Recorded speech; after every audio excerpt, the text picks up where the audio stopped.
Hello out to all you wonderful people. This is Andre the Game, my dear guy. Thank you once again for lending me your time and your ear listening into another Gamer's Thoughts discussion. And this I'm going to be talking about the U.S. wanting to ban Grand Theft Auto because we haven't seen this before.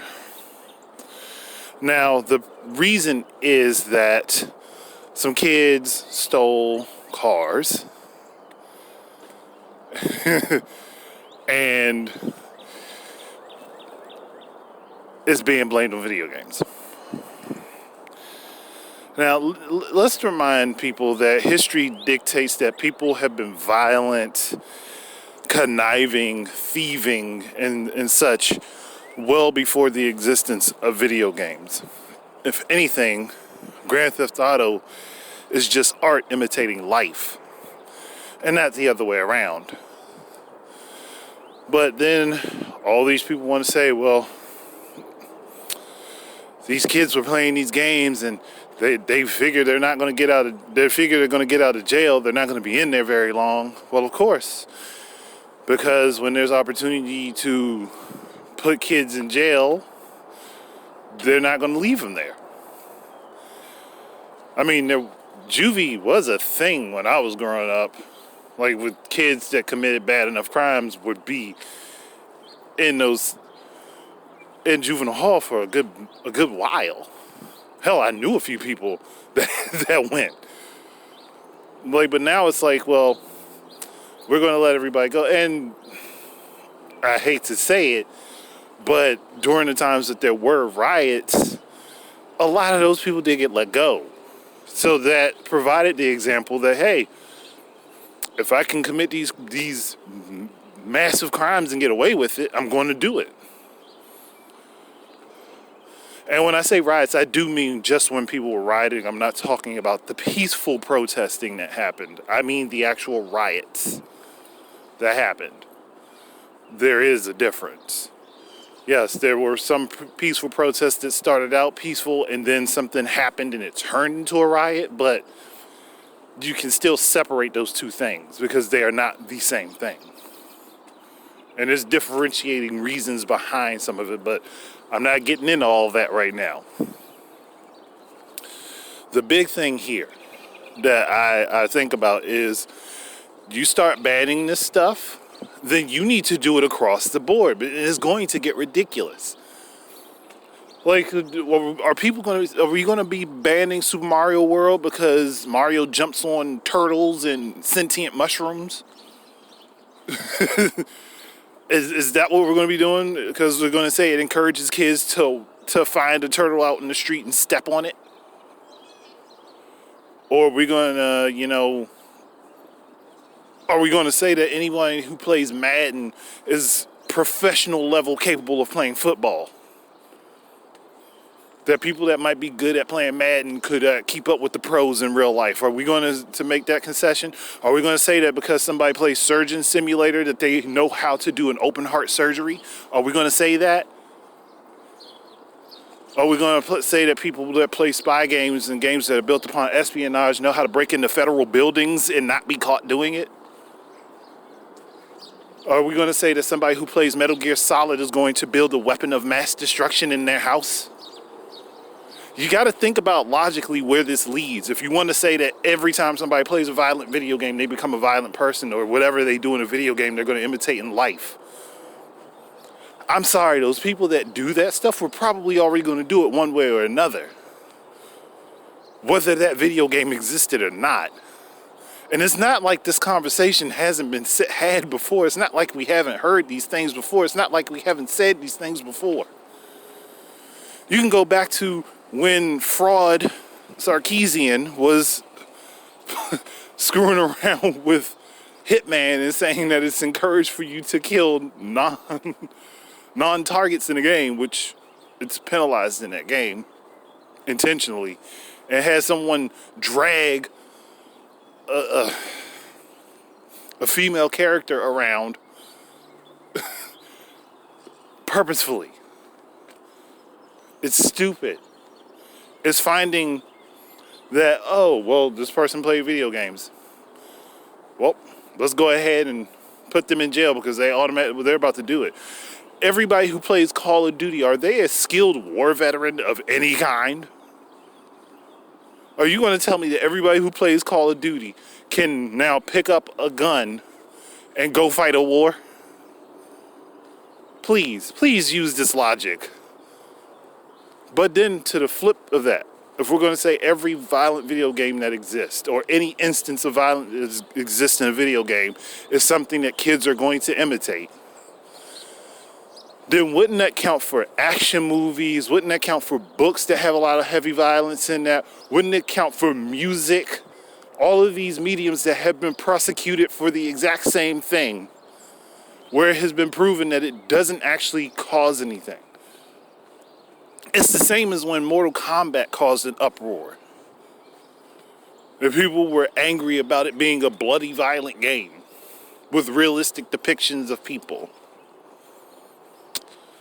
But in most instances, you could say that video games do not cause violence. And that's a lot more because the popularity of gaming rose. Violent crimes declined. Yes, I'm not going to deny that there are possibly some people who would be inspired by those things. And those are obviously people who are either, one, not taught by their parents right and wrong, or two, already unhinged. So the idea, the premise that, okay, if you play a violent video game, you're automatically a violent person is stupid. I have played games like Street Fighter, Fatal Fury, Art of Fighting, King of Fighters, Mortal Kombat, Resident Evil, Grand Theft Auto, True Crimes, Sleeping Dogs. You name it, I've played it with violence in the game in any way, shape, or form. And I have not turned into a violent person. I'm not a maniacal, violent person going after people trying to hurt them. It's just not how I am. And I don't use that as an excuse to say, well, I saw Ryu hit someone with a dragon punch, so I had to attempt it and hit somebody in their jaw. Come on now. This logic is so broken and stupid. I'm like, do y'all really think that everybody's that impressionable? Like, come on now. like if anything, oh man. If anything, having those outlets actually keeps people, well, the majority of people, from acting on urges of frustration. And with people being stuck in, not having a whole lot that they can really go do, yeah, I can understand where the trail of logic was. Like, you know what? I'm going to do some stupid shit because it might just be entertaining. I don't agree with that trail of logic, but I do understand it. But this whole push to ban games because they may do something or say something. Actually, this whole push to ban anything at all that may do or say something that makes you uncomfortable is ridiculous. And I don't mean just uncomfortable as in there's an awkward scene in a movie. Well, no, that's kind of what I do mean, where like there may be an awkward scene or an awkward scene. I'm sorry, I'm thinking about the whole Grease controversy thing going on right now, where there might be something that seems awkward. Like, but at the time that it was created, you know, that was the norm. Like, so you could kind of look at it historically. And maybe even back then it might not have been the norm. But people enjoyed that type of stuff. Like, because it's escapism for a reason. It takes you away from what you're into.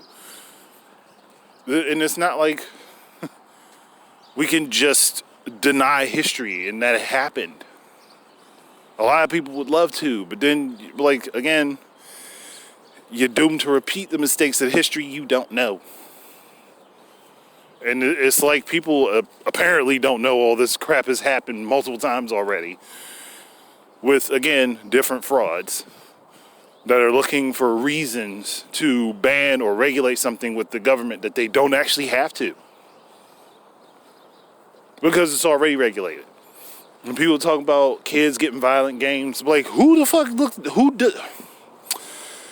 if a kid gets a violent game, because there are already laws and things in place to keep children from getting games that are more for a more mature audience, why is no one looking back at the parents then who are going to buy the games and then just plop the kids in front of them and say, here, play it, have at it? Well, the parents that, oh, because it's a popular brand new game, I have to get it for my kids, and not pay attention to what the game is, what it says, read up anything on it. They don't do any research on it. It's just like, oh, it's a popular game, everybody's playing it. It's fine. Little Timmy can play it, it's fine. This is not going to cause any problems, even though Timmy has a little twitch and has aggravated fits and is violent on a regular basis and needs maybe some therapy. But it's fine. We'll give him this game and let him have at it. Come on now. Use some goddamn logic and reasoning and think. I forget, people don't like to do that shit because it's too fucking hard. That's what bugs me. That's what bothers me. Like, so you want to wipe out, one, at doing this will kill a crap ton of jobs now because of how big this industry has gotten. Two, politicians are doing it because they want money. Come on now, they don't give a damn. They really, truly do not care if video games are violent or not. They want money. Like, that's the short and simple of it. They want money, and that's another avenue that they can get some money out of, which they already do technically. But they try to get more. And if they can get the soccer moms and the white knights of the world riled up and behind them, they're going to. Oh, they definitely will. Because it's easier to get people riled up behind controversy and the possibility that something may go awry than to actually look at the facts and the figures and go back and pay attention to what actually has already happened before and the things that have already been said and repeated 1,000 times. Go back, do your research, and find out that, yeah, this has happened a bunch of times. And guess who's behind it? Politicians that want money and are greedy as all hell. Or people that are overly sensitive and think that they should be able to control everything to their whim. Again, all this bullshit, a lot of it stems from greed and money. Greed and corruption, I mean. Go ahead, do your research, look back into it. Trust me, you'll find that this loop has happened multiple times. It's cyclical. It happens with every new medium. Trust me, at some point, they're going to say the same thing about VR games. Like, VR chat, where a lot of people use that just to have fun. I guarantee you, at some point, within the next 10 years, VR games are going to be hit with this. And it's going to be the same thing.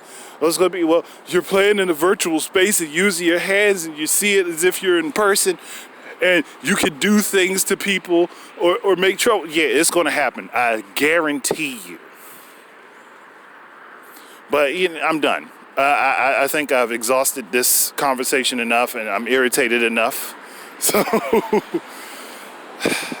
just think about it before you jump on that bandwagon. But that's it. Thank you guys very much for listening. Keep your eyes and ears out for more stuff from me. And until the next time, please enjoy your games. And peace out.